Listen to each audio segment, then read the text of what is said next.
So in today's video, I'm going to give you 4 unusual, surprising, and even possibly what you may consider to be immoral ways to keep agents with you for their entire career. Now you may be asking, immoral, what are you trying to do, David? Propose some kind of garbage out there? Why would you want to do this? So the purpose of this video is I want to inform and let the public know of all the different ways out there that you can retain good talent agents. And that includes ways that I think are completely legitimate and other ways professionally and personally I'd never do. And I'd like to throw this out there because, you know, even if you're an agent watching this, you need to be aware of what strategies are used a lot.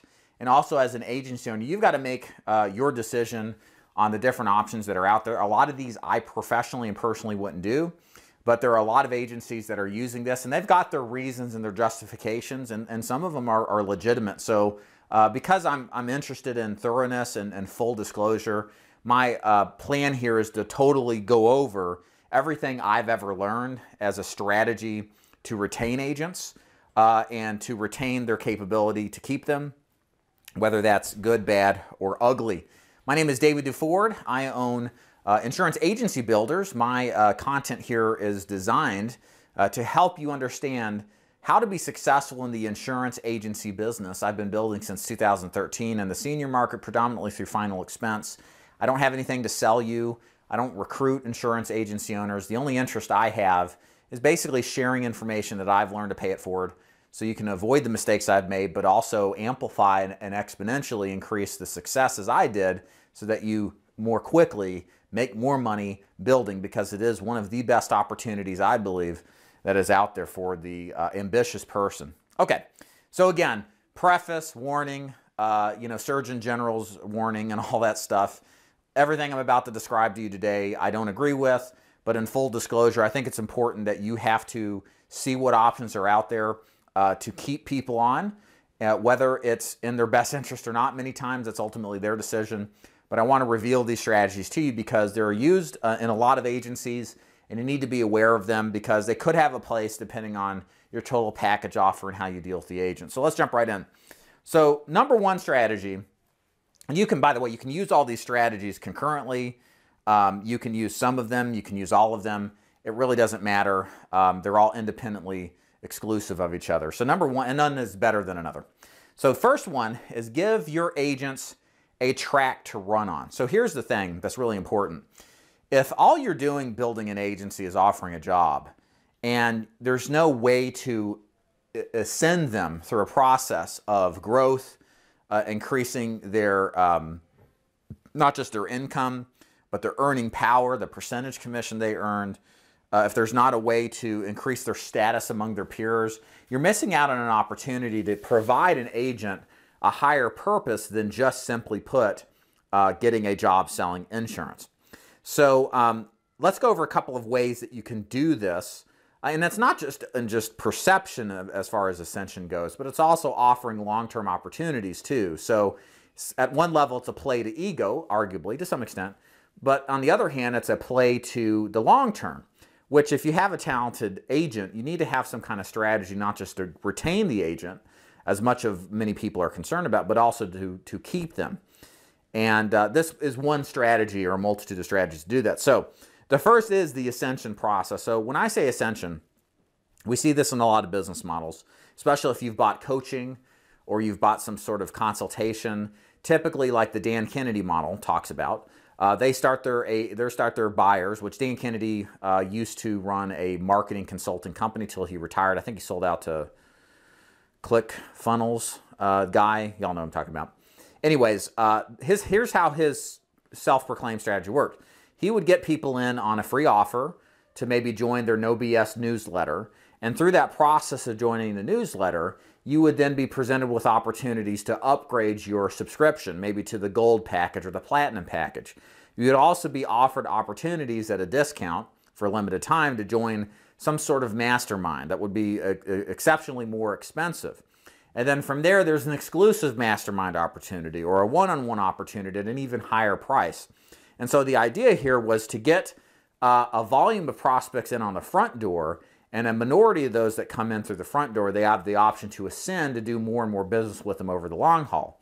And the reason that Dan did that was his perception was, well, there's always going to be buyers that are big-time buyers, people that are good clients, that if you don't get them, they'll go somewhere else. So I say all this to compare to insurance, because you may be recruiting agents in with one product, and they may get bored of the product, they may get frustrated with the product, they may grow out of the product, and if you don't have necessarily an avenue to build them up to the next level of some sort, you're missing out. So and if you don't have in prescribed processes to improve their business model too, that may open the door for them to switch or look at opportunities to go elsewhere. So I'll give you a couple of examples how Ascension looks in our business model. So for example, in DeFord Insurance Group, we have an Ascension model based off of compensation and production done. So we start our agents at a given commission level, but we increase their commissions as they hit certain milestones. First, it's 50 applications. Then it's 170 applications in 6 months, then 270 applications in 6 months. And with each of those milestones they hit, they get a raise in commission. So the agent that looks at joining us versus another, they see that our compensation model favors those who are top producers. And the thing is, with top producers, you want to make sure they have a track to run on, to work towards, to be motivated, but also that they are being rewarded for their hard work. And that's going to help you keep more of your people on, because they see something to strive for, they can ascend towards, which is a higher level commission. A lot of the more mass recruiting models do what I'm about to describe here, and they do it very well. They have titles that they give their agencies or their agents as they hit certain production levels. They become partners, senior vice presidents, executive vice presidents, right? You can create a litany of titles to describe these different levels. You can reward them with badges. There's one company in particular I'm thinking of that gives their people, they have badges like insignia, logos, and then they get different things on them. It's almost like Boy Scouts and flair, right?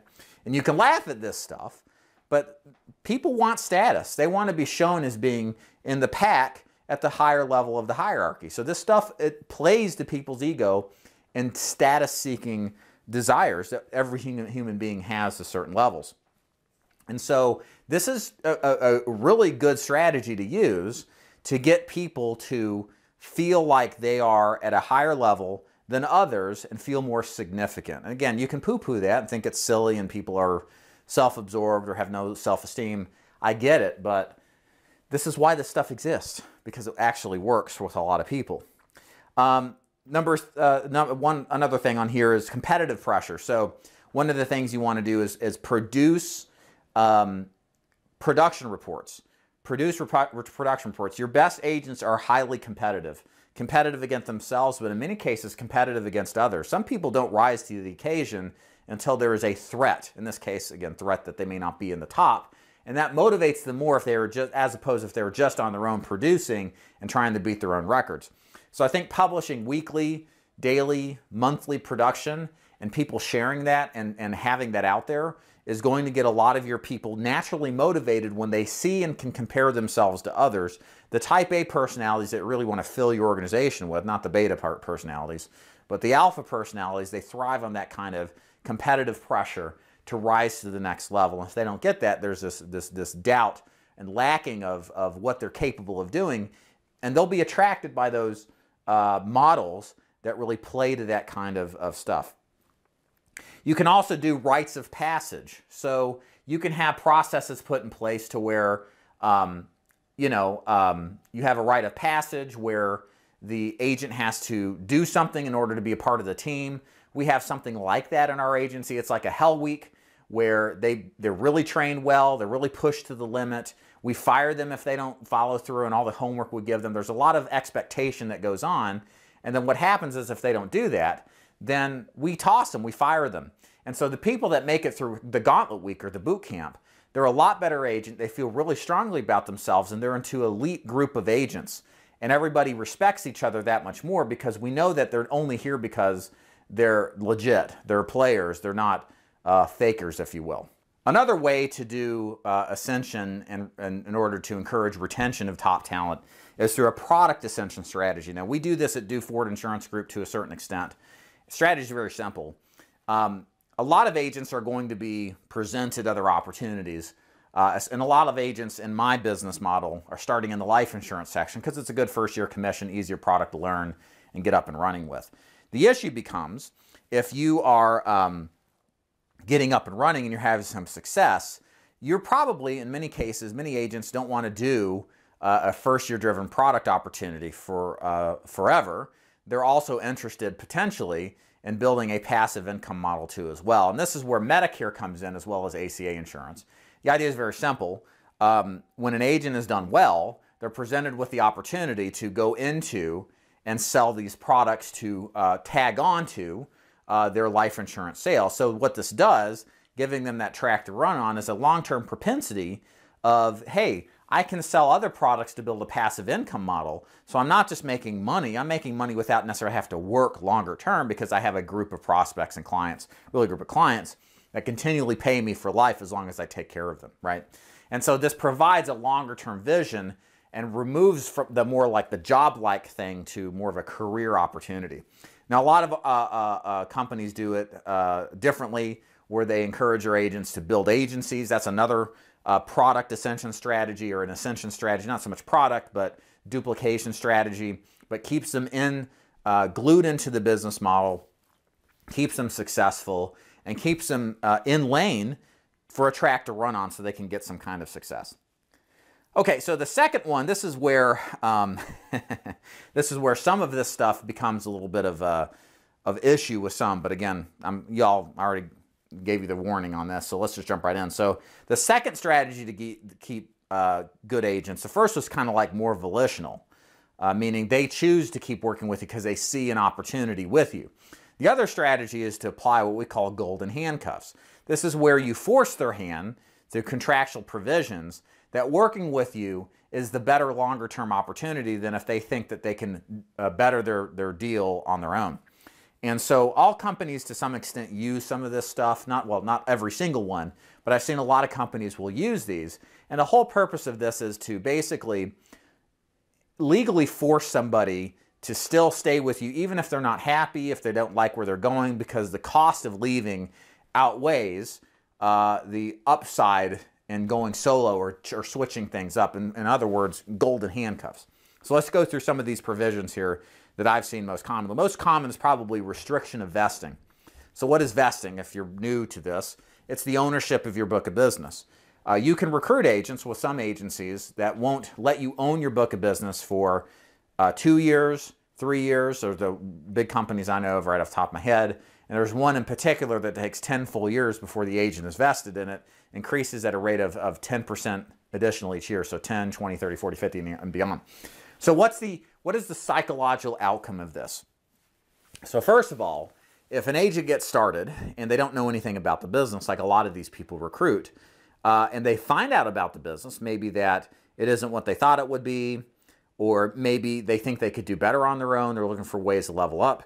These restrictive covenants in the contract will remove a large percentage of profitability that they would have experienced through the unearned commissions that will come forward as they continue to sell. And so what this does is it forces a compliance to the system to get that agent to stick around a little bit longer. It also gives you the opportunity, since the vestation is really owned by you and not by the agent, that if they do leave, then you own that book of business and the proceeds and cash flow from them. So it is a way to get some agents to stop from doing the jumping thing, or very ambitious agents from moving along and being more consigned to your business model, because if they don't, there's a great financial risk. Other things you can do, of course, and you should all do this if you're agency building and you're providing some sort of benefit to them, maybe you're providing them the agent leads or the platform or something like this, you should be thinking of some kind of restrictive contractual covenants, non-competes with current agents, intellectual property protection put in place, those kind of contractual provisions.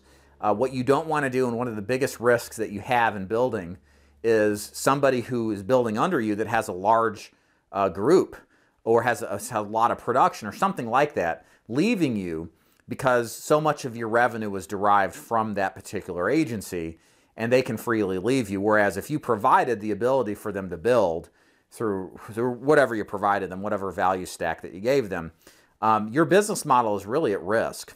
And the only way that you can prevent that is if you get them to sign some sort of agreement. For example, you can't recruit our agents for 2 years, or you can't sell our prospects for 2 years.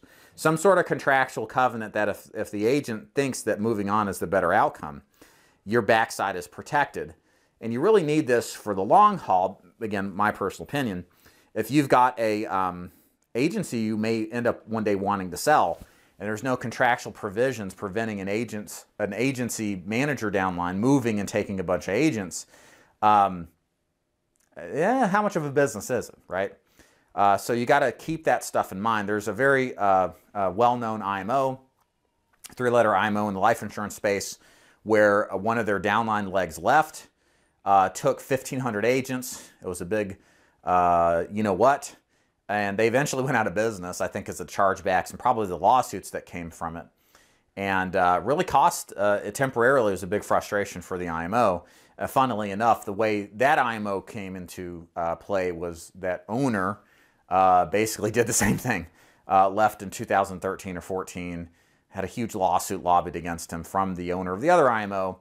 So, you know, what goes around comes around in a sense, but you got to protect your backside, especially if you're providing a brand, a platform for them to build and recruit, in my opinion. Another thing you can do is lead financing. So lead financing is a way to provide funding for agents to get started and up and running, but it is also a way, I think, to, again, restrict people's ease of access of leaving or going away. So, for example, especially if lead financing is tied with being vested or not vested, there's a lot of cost of leaving if you leave too soon, if you owe even more money due to some sort of lead balance. So again, another thing there. And also it makes life a little bit easier too. If you're providing lead financing, some agents just don't manage their money well.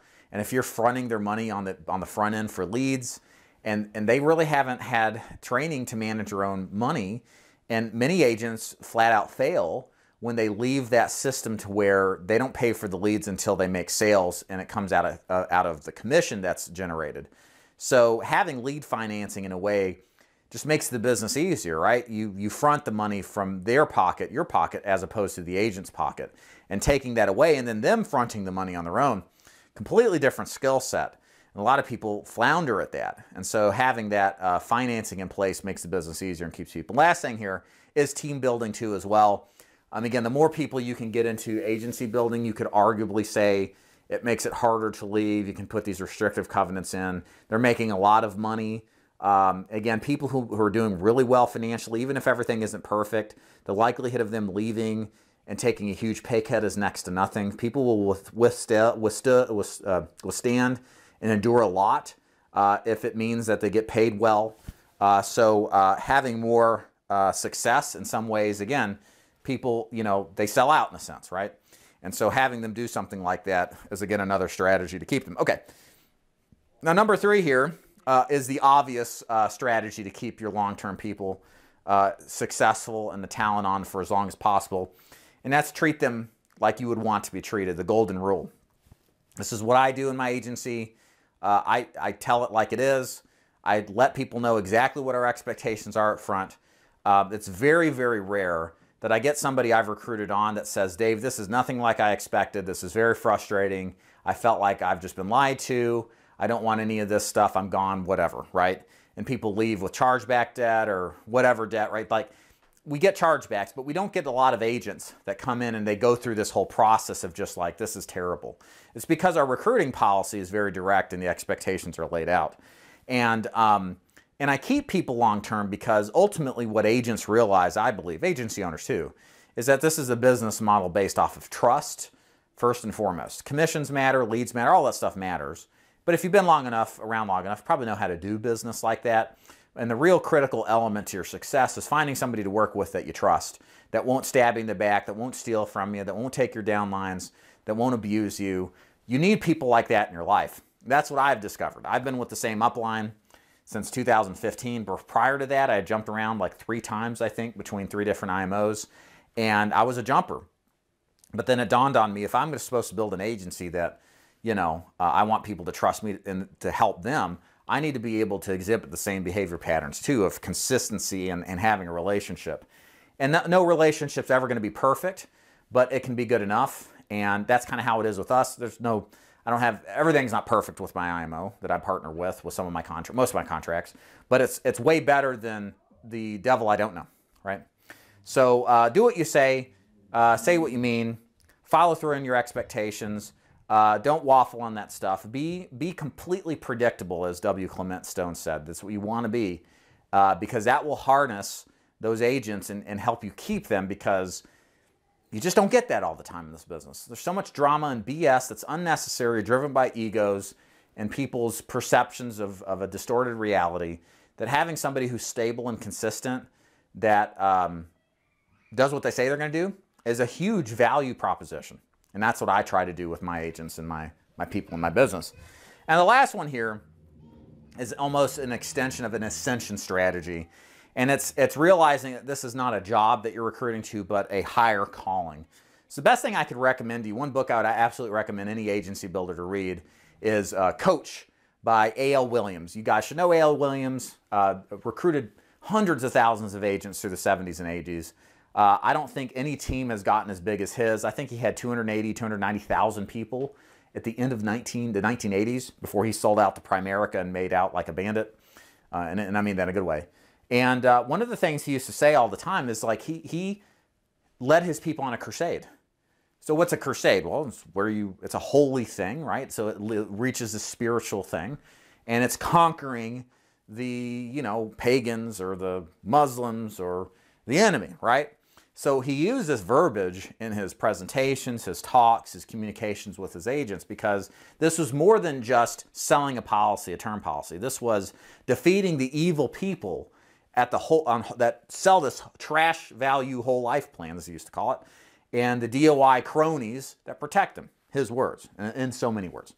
Point being is he electrified hundreds of thousands of people that felt the same way and reshaped the entirety of the business, largely because I think of this leadership and perception shift. Whether you agree with that or not is not the point. But the point is, good recruiters, larger agencies, they look at this more than just a job. This is a business opportunity. This is an opportunity to reach the height of your capabilities in life, to do something great for others. It's not just about selling, it's about taking care of people. It's helping families, right?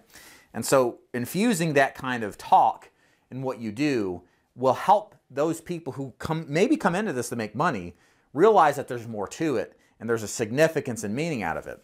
We also see a lot of IMOs, especially the mass recruiters. Again, I'm not big on this stuff personally because I think it's sort of a cheapening of the intent behind it, but I can understand why it would be used because it has a place. It's infusing a religious element or a self-help element into the process. I think I was watching a Dan Pina video. He was talking about W. Clement Stone, how their new shtick, and this is Dan Pina saying this, their new shtick was self-help. And in putting that into combined insurance, which W. Clement Stone owned and created and started, in order to keep people in and always reaching for some level of self-help and reflection and outcome, but never could ever reach the top pinnacle, right? You're always trying to improve yourself. It's never significant. You never reach the finish line with self-help. And the point is, if infusing that with the insurance process, you could get people to stay long-term because they're not just selling insurance, they're improving themselves, they're bettering themselves, they're becoming better, more whole people, or more religious or more spiritual. And I think this is where a lot of the cult stuff comes into play, because there's a lot of stuff here, obviously, that cross-sections the cult when it comes to using this language as higher calling, etc., and why a lot of our business gets that critique. But a lot of people use this successfully. And I think part of this, too, is again, I don't use this stuff as an agency owner, but that's part of my branding. I'm anti-MLM. And so a lot of the things that MLM are known for, we don't do. But the thing is, more importantly, the reason you put this stuff into is human beings need this stuff. They need purpose in their life. A lot of people walk through life and they don't have purpose, they don't have intention, they don't have direction, and they vie for it because, a lot of people are nihilistic. And what these companies that use this stuff realize is that this gives direction and purpose and meaning and significance. It truly is what we're all trying to do. And they're just basically monetizing it and putting the avenue in the form of recruitment in order to use that, or they use that they use this stuff to recruit agents, then to keep them. And create this clarity of purpose and an in-group. They belong to something, right? So all this stuff, you can poo-poo it, which I do, but it is something that works. And the ones who embrace that, and you guys can think of the MLMs out there in the life space that do this, they do a very good job of it. And like a lot of this stuff, there's good reasons to do it, even though you may kind of revolt at it, kind of like what I do. But all of these things, these are ways, again, that you can do to keep people, again, big thing here. In short, like what recommendations would I make to you? I don't know who you are, but what would I tell you to do? Here's some ideas. You absolutely have to have some kind of ascension strategy. You got to show an agent, not a job, but a process to have a fulfilling career. To what extent you use religion and spirituality and self-development is up to you. But the point is there's absolutely a competitive advantage when you show somebody that working with us is not just a one-stop deal, but there's a long-term opportunity to build your own organization, to make incredible money, or like what we do is get into passive income products that allow you to live a lifestyle and not have to work constantly. Having that in combination with some sort of appeal to competitiveness, appeal to ego with statuses or titles, and also the ascension of seeing commissions increasing through hitting milestones. These are all ways to make a competitive advantage versus your competition, and especially keep the good people in your agency. Also, treat people like you want them to. That's pretty simple, right? I mean, that's the thing. Communication, this is very much like a marriage and recruitment. Long-term marriages that work, there's open lines of communication. People take time to show each other appreciation. It's not perfect. They argue. They don't necessarily agree on everything. But there's a mutual respect that's always respected. And it comes through a consistent line of communication and consistent outcome and actions. And again, appeal to that higher calling, I think, is important to some extent. Again, how you execute it is up to you. And then, you know, the thing that you got to really decide on is what level of golden handcuffs will you use. I don't use really any of these. We do for our managers. We don't want to build up a manager downline who's an employee in our agency. We don't have a downline like in the traditional MLM sense. We have employees. They've signed on contracts. They won't recruit agents. We have to protect our assets that we've carefully built. We want them to earn great money, but we don't want them to take a third of our agency or half of our agency when they go independent. And that's not good for business, you know, and that's if we ever get to the point of wanting to sell, that would be one point of contention, I think. Well, why would we want to buy this asset that in 6 months they may leave or something happens like that, right? So protect yourself to the extent that you need to, because you're building a very big asset. You're putting a lot of time and money in, and you don't want a downline agent to take away from that work that you spent and the time and money and blood, sweat, and tears into the business. I hope you enjoyed this training, got some value out of it. Again, insuranceenagencybuilders.com. I've got some sort of free stuff there for if you'd like to check it out. It's either going to be an advance notice on a book that we'll release in agency building. It might be also for free content. I haven't really quite decided at the filming of this, but you'll see it if you go there. Link should be in the chat below. And thanks for watching. We'll see you.